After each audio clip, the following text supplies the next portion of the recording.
ସୁପ୍ରଭାତ ପିଲାମାନେ, ସବୁ ଭଲ ଅଛ ତ?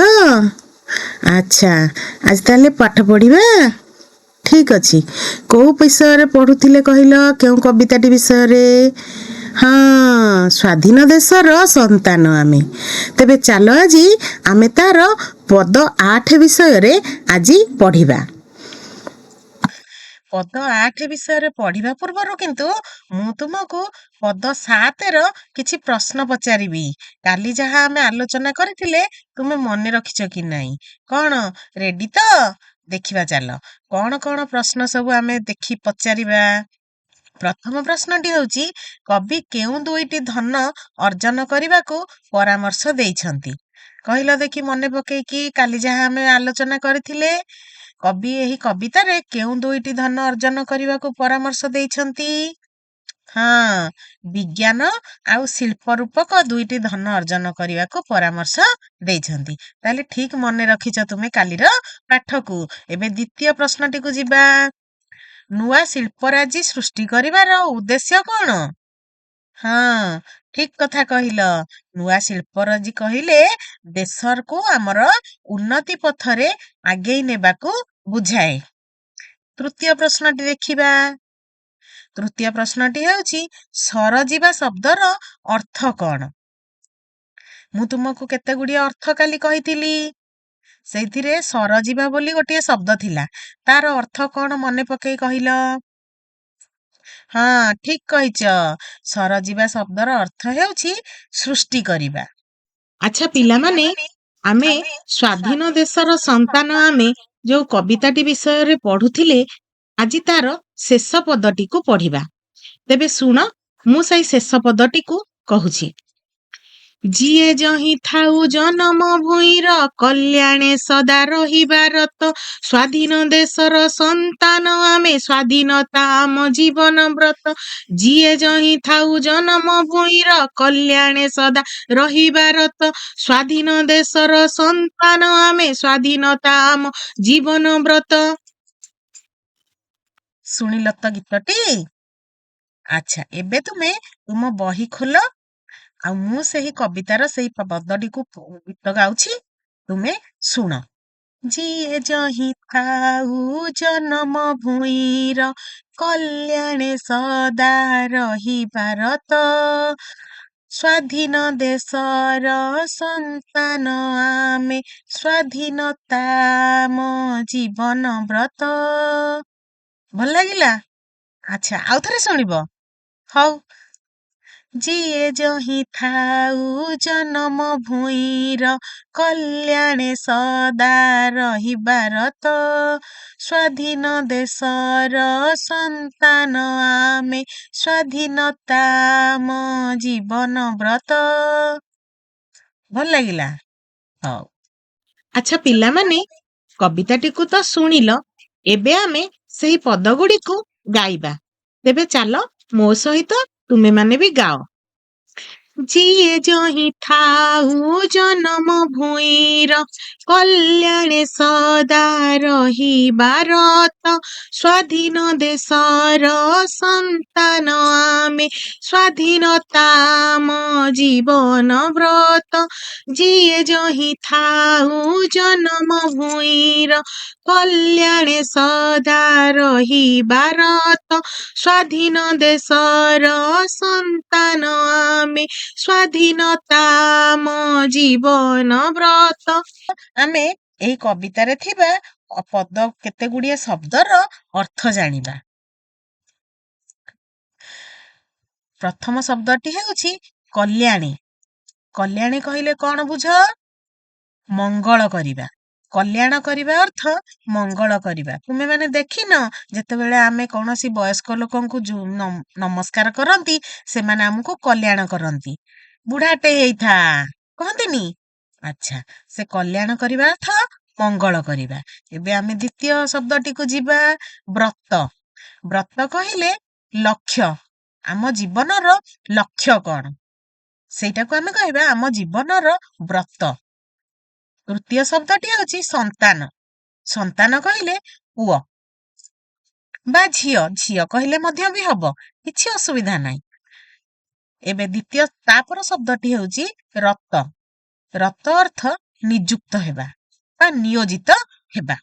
ଏବେ ଆମେ ଗୀତର ଏଇ କବିତାର ପଦ ଗୁଡିକୁ ଆମେ ତାର ଅର୍ଥ ବୁଝିବା। ପ୍ରଥମ ପଦଟି ବିଷୟରେ ଆମେ ଆଲୋଚନା କରିବା। ପ୍ରଥମ ପଦଟି ଦେଖ, ଯିଏ ଯହିଁ ଥାଉ ଜନମ ଭୂଇଁର କଲ୍ୟାଣେ ସଦା ରହିବାର ତ। କଣ ମନେ ପଡିଲା? ଆଉ ଥରେ କହୁଛି, ଯିଏ ଯହିଁ ଥାଉ ଜନମ ଭୂଇଁର କଲ୍ୟାଣେ ସଦା ରହିବାର ତ। ଏଇ ପଦଟିର ଅର୍ଥ କଣ ଜାଣିଛ ପିଲେମାନେ? ଆମେ ଭାରତର ଯେଉଁ କୋଣ ଅନୁକୋଣରେ ଥିଲେ ମଧ୍ୟ ସର୍ବଦା ଆମ ଜନ୍ମଭୂଇଁ ଭାରତ ମାତାର ସେବାରେ ନିଜକୁ ସମର୍ପଣ କରିଦେବା। ଭାରତ ଏକ ବିରାଟ ଦେଶ। ଉତ୍ତରରେ କାଶ୍ମୀର ଠାରୁ ଦକ୍ଷିଣରେ କନ୍ୟାକୁମାରୀ ଯାଏ ଆମ ଦେଶ ଲମ୍ବି ରହିଛି। ଏହାର ବିଭିନ୍ନ ସ୍ଥାନରେ ଭିନ୍ନ ଭିନ୍ନ ଭାଷାର ଲୋକ ବାସ କରନ୍ତି। କିନ୍ତୁ ଆମେ ଯେତେ ଯେଉଁଆଡେ ଥିଲେ ମଧ୍ୟ, ଏପରିକି ଆମେ ଯଦି ବିଦେଶରେ ବି ଥିବା, ତେବେ ବି ଆମେ ଆମ ନିଜକୁ ଭାରତ ମାତାର ସନ୍ତାନ ଭାବି ଆମ ଦେଶର ହିତ ପାଇଁ କାମ କରିବା। ମହାତ୍ମା ଗାନ୍ଧୀ, ସୁଭାଷ ବୋଷ, ଗୋପବନ୍ଧୁଙ୍କ ପରି ବୀର ପୁରୁଷମାନେ ଯେପରି ଆମ ଦେଶର ମୁକ୍ତି ପାଇଁ ନିଜ ଜୀବନକୁ ବାଜି ଲଗେଇ ଦେଇଥିଲେ, ଆମେ ମଧ୍ୟ ସେହିପରି ଆମ ଦେଶର ସେବାରେ, ଆମ ଦେଶର ଉନ୍ନତି ପାଇଁ ନିଜକୁ ସମର୍ପଣ କରିଦେବା। ବୁଝିପାରିଲ ଏହି ପଦଟି? ଏବେ ଆମେ ଦ୍ୱିତୀୟ ପଦଟିକୁ ଯିବା। ସ୍ୱାଧୀନ ଦେଶର ସନ୍ତାନ ଆମେ, ସ୍ୱାଧୀନତା ଆମ ଜୀବନ ବ୍ରତ। କଣ?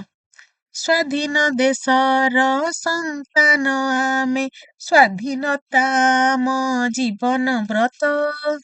ଏଇ ପଦଟିର ଅର୍ଥ ଆସ ଜାଣିବା। ଆମେ ନିଜକୁ ସ୍ୱାଧୀନ ଦେଶର ସନ୍ତାନ ଭାବି ଅତୀତର ପରାଧୀନତାକୁ ଦୃଷ୍ଟି ଦେଇ ଦେଶର ଅଖଣ୍ଡତା ଓ ସ୍ୱାଧୀନତା ଯେପରି ବଜାୟ ରହେ, ସେଥିପାଇଁ ବଜ୍ର ଶପଥ ନେବା। ଆମ ଜୀବନରେ ସ୍ୱାଧୀନତା ରକ୍ଷା କରିବା ଆମର ପରମ ବ୍ରତ ହେବା ଉଚିତ। ଆମେ ସମସ୍ତେ ନିଜକୁ ଏହି ଭାରତ ମାତାର ସନ୍ତାନ ବୋଲି ଗର୍ବ କରିବା ସହିତ ଆମ ଦେଶର ସ୍ୱାଧୀନତା ଓ ଅଖଣ୍ଡତାକୁ ସବୁବେଳେ ବଜାୟ ରଖିବା ପାଇଁ ଦୃଢ ସଂକଳ୍ପ କରିବା। ଆମ ଦେଶର ସ୍ୱାଧୀନତା ଓ ଉନ୍ନତି ହିଁ ଆମ ଜୀବନର ଲକ୍ଷ୍ୟ ହେବା ଉଚିତ।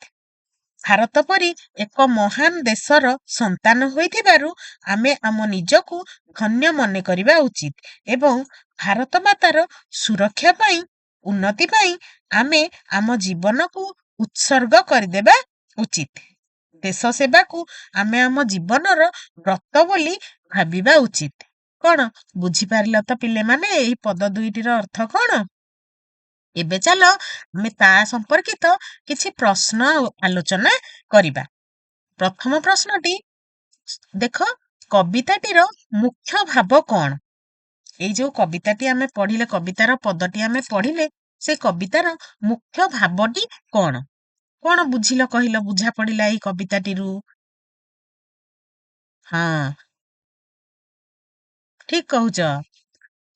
ଜନ୍ମଭୂମି ପ୍ରତି ଆମର କର୍ତ୍ତବ୍ୟ ଆଉ ସ୍ୱାଧୀନତାର ମହତ୍ଵକୁ ଏହି କବିତାଟିରେ ଗୁରୁତ୍ୱ ଦିଆଯାଇଛି। ଦ୍ୱିତୀୟ ପ୍ରଶ୍ନଟି ଦେଖ, ସ୍ୱାଧୀନତା ଆମ ଜୀବନ ବ୍ରତ, ଆର ଅର୍ଥ କଣ? ଏଇ ଯୋଉ ପଦଟି ଅଛି, ସ୍ୱାଧୀନତା ଆମ ଜୀବନ ବ୍ରତ, ଏଇ ପଦଟିର ଅର୍ଥ କଣ ବୁଝୁଛ? ଠିକ କହିଲ। ସ୍ୱାଧୀନତାକୁ ଜୀବନର ମୁଖ୍ୟ ଲକ୍ଷ୍ୟ ଭାବରେ ଗ୍ରହଣ କରିବା। ବ୍ରତ କହିଲେ ଲକ୍ଷ୍ୟ, ମନେ ଅଛି ତ? ମୁଁ କହିଥିଲି କେତେ ଗୁଡିଏ ଶବ୍ଦର ଅର୍ଥ। ଜୀବନର ବ୍ରତ କହିଲେ ଆମ ଜୀବନର ମୁଖ୍ୟ ଲକ୍ଷ୍ୟ। ତ ସ୍ୱାଧୀନତା ଆମ ଜୀବନର ମୁଖ୍ୟ ଲକ୍ଷ୍ୟ ହେବା ଉଚିତ। ତୃତୀୟ ପ୍ରଶ୍ନଟି, ଜନ୍ମଭୂମିର କଲ୍ୟାଣ ପାଇଁ ଆମେ କଣ କରିବା ଉଚିତ? ଆମେ ସବୁ ହଉଛେ ଭାରତ ମାତାର ସନ୍ତାନ, ତେଣୁ ଆମେ ଆମ ଭାରତ ମାତାର କଲ୍ୟାଣ ପାଇଁ, ଉନ୍ନତି ପାଇଁ ଆମେ ସବୁ କଣ କରିବା ଉଚିତ? ଆଚ୍ଛା, ଠିକ କହୁଛ, ସବୁ ଠିକ ବୁଝିଛ। ଆମେ ଯେଉଁଠାରେ ଥିଲେ ମଧ୍ୟ ଆମ ଜନ୍ମଭୂମିର ମଙ୍ଗଳ ପାଇଁ ଆମକୁ ସବୁବେଳେ କାର୍ଯ୍ୟ କରିବାକୁ ପ୍ରସ୍ତୁତ ରହିବା ଆବଶ୍ୟକ। ଆଚ୍ଛା, ତାହେଲେ ଏବେ ପିଲାମାନେ ଆମେ ଯିବା, କେତେ ଗୁଡ଼ିଏ କାମ ଅଛି ତୁମ ପାଇଁ। ସେଇଭଳି କିଛି ପ୍ରଶ୍ନ ମୁଁ ତୁମକୁ ଦେବି, ତୁମେ ସେଇ ପ୍ରଶ୍ନର ଉତ୍ତର ତୁମ ଖାତାରେ ଲେଖିବ। କବିତାରେ ଥିବା ଗଦ୍ୟ ରୂପକୁ ପଦ୍ୟ ରୂପରେ ଲେଖ। ଶବ୍ଦ ଗୁଡ଼ିକ ହେଲା ବ୍ରତ ଆଉ କଲ୍ୟାଣ। ଏଇ ଯୋଉ ଦୁଇଟି ଶବ୍ଦ ମୁଁ ତୁମକୁ ଦେଲି, ବ୍ରତ ଆଉ କଲ୍ୟାଣ, ଏଇ ଦୁଇଟି ଗଦ୍ୟ ରୂପରେ ଅଛି। ୟାକୁ ଆମେ ପଦ୍ୟ ରୂପରେ ଲେଖିବା। ତୁମ ଖାତାରେ ସବୁ ଲେଖ। ବ୍ରତର ପଦ୍ୟ ରୂପ କଣ ହବ ଆଉ କଲ୍ୟାଣର ପଦ ରୂପ କଣ ହବ? ଲେଖିଲ? ଆଚ୍ଛା, ଠିକ ଅଛି। ଦେଖିବା ଏବେ କଣ ତାର ପଦ୍ୟ ରୂପ ଗୁଡିକ। ବ୍ରତର ହଉଛି ବରତ। ଶୁଣିଛ କେବେ ବରତ? ସବୁ ବୁଢା ବୁଢୀ ଲୋକମାନେ କହନ୍ତି ନା। ହଁ, ସେଇମାନେ ବେଶୀ ଏଇ ଶବ୍ଦ ଗୁଡିକ କହିଥାନ୍ତି। ବ୍ରତର ପଦ୍ୟ ରୂପ ହଉଛି ବରତ। ସେଇପରି କଲ୍ୟାଣର କଣ ନା କଲ୍ୟାଣ। ଯେତେବେଳେ ବୁଢା ବୁଢୀ ମାନେ ଦେଖିବ ତୁମେ ସେମାନେ ମୁଣ୍ଡିଆ ମାରିବ, ସେମାନେ କହନ୍ତି ଆ ମୁଁ ତତେ ଟିକେ କଲ୍ୟାଣ କରିଦିଏ। ତ କଲ୍ୟାଣର ପଦ୍ୟ ରୂପ ହଉଛି କଲ୍ୟାଣ। ଦ୍ୱିତୀୟ ପ୍ରଶ୍ନଟିକୁ ଯିବା। ଅସଜଡ଼ା ଶବ୍ଦକୁ ସଜାଡି ଖାଲି ଘରେ ଲେଖ। ପ୍ରଥମଟି ହେଉଛି ବ୍ରତ ଜୀବନ ଆମ ସ୍ୱାଧୀନତା। ଏଠାରେ ଶବ୍ଦ ଗୁଡ଼ିକ ଓଲଟା ପାଲଟା ଦିଆଯାଇଛି। ତୁମେ ତାକୁ ସଜାଡି ଗୋଟିଏ ପୂର୍ଣ୍ଣ ପଦ କରିବ। ଯୋଉ କବିତାରେ ଆମେ ପଦ ଗୁଡ଼ିକ ପଢିଥିଲେ ସେଇ ପଦରେ ହିଁ ଏଟି ଆସିବ। ଲେଖ ସବୁ। ଲେଖିଲ? ଦେଖିବା ଏବେ ଠିକ ଅଛି କି ନାଇଁ। ଆଚ୍ଛା, କଣ ହେଲା ତାର? ସ୍ୱାଧୀନତା ଆମ ଜୀବନ ବ୍ରତ। ସମସ୍ତେ ଲେଖିଛ ତ? ଠିକ ଲେଖିଛ। ଆଚ୍ଛା, ଏବେ ଆମେ ଦ୍ୱିତୀୟଟିକୁ ଯିବା। ଖାଉ ଭୂଇଁର ଯହିଁ ଜନମ ଯିଏ। ଆଉ ଥରେ କହିଦଉଛି। ଖାଉ ଭୂଇଁର ଯହିଁ ଜନମ ଯିଏ। ଏଇ ଶବ୍ଦ ଗୁଡ଼ିକୁ ସଜାଡିକି ଗୋଟେ ପୂର୍ଣ୍ଣ ପଦଟିଏ କର। ହେଲା? ଗୀତ ଗାଇଥିଲେ ଆମେ, ସେଇଥିରେ ହିଁ ଅଛି। ଦେଖିବା ଏବେ। ଯିଏ ଯହିଁ ଥାଉ ଜନମ ଭୂଇଁର। ତା ଉତ୍ତର ହେଉଛି ଯିଏ ଯହିଁ ଥାଉ ଜନମ ଭୂଇଁର। ସମସ୍ତେ ତ ଠିକ ଲେଖିଛ। ଏବେ ଆମେ ତୁମ ଖାତାରେ ଗୋଟେ ଗୃହ କାର୍ଯ୍ୟଟିଏ ଲେଖିକି ନବ। ତୁମକୁ ଯଦି ଜନମ ଭୂଇଁର ସେବା କରିବାକୁ କୁହାଯାଏ, ତେବେ ତୁମେ କଣ କରିବ ଲେଖ। ନିଜକୁ ଜଣେ ଭାରତ ମାତାର ସନ୍ତାନ ବୋଲି ଭାବି ଆମ ଭାରତ ମାତାର ସେବା କରିବା ପାଇଁ ତୁମକୁ ଯଦି କେବେ ସୁଯୋଗ ମିଳେ, ତାହେଲେ ତୁମେ କଣ କରିବ? ବୁଝିପାରିଲ ତ ଗୃହ କାର୍ଯ୍ୟଟି? ଠିକ ଅଛି। ଏବେ ତୁମେ ସେଇ ଗୃହ କାର୍ଯ୍ୟଟିକୁ ଘରେ ନେଇ ଲେଖିକି ଆଣିବ। କାଲି ମୁଁ ଦେଖିବି। ପିଲାମାନେ, ତୁମେମାନେ ସବୁ ଗୃହ କାର୍ଯ୍ୟଟିକୁ ତୁମ ଖାତାରେ ଠିକ ଭାବରେ ଲେଖିନେଲ ତ? ଆଚ୍ଛା, ତାକୁ କାଲି ତୁମେମାନେ ସବୁ କରିକି ଆଣିଥିବ। ତାହେଲେ କହିଲ ଦେଖି, ଆଜି ଆମେ କଣ ପଢିଲେ ଆଉ କଣ ଶିଖିଲେ ଏଇ ପଦଟିରୁ? ଠିକ କଥା। ଆମେ ଆଜି ଏଇଆ ଶିଖିଲେ ଯେ ଆମେ ଯେତେ ଯିଏ ଯେଉଁ କୋଣ ଅନୁକୋଣରେ ରହିଥିଲେ ମଧ୍ୟ ଭାରତ ହିଁ ଆମର ଜନ୍ମଭୂମି। ଏଇ କଥା ଭାବି ଆମେ ସବୁବେଳେ ତାର କଲ୍ୟାଣ ପାଇଁ, ତାର ଉନ୍ନତି ପାଇଁ ଚେଷ୍ଟା ଜାରି ରଖିବା ଏବଂ ସ୍ୱାଧୀନ ଦେଶର ସନ୍ତାନ ବୋଲି ଆମେ ନିଜକୁ ଗର୍ବ ଅନୁଭବ କରିବା ଏବଂ ଆମେ ଆମ ଦେଶର ଉନ୍ନତିକୁ ଆମ ଜୀବନର ବ୍ରତ ବୋଲି ସବୁବେଳେ ଚିନ୍ତା କରିବା। ଠିକ ଅଛି। ତେବେ କାଲିକୁ ଗୃହ କାର୍ଯ୍ୟଟିକୁ ଲେଖିକି ଆଣିଥିବ, ମୁଁ ସମସ୍ତଙ୍କର ଦେଖିବି। ଧନ୍ୟବାଦ।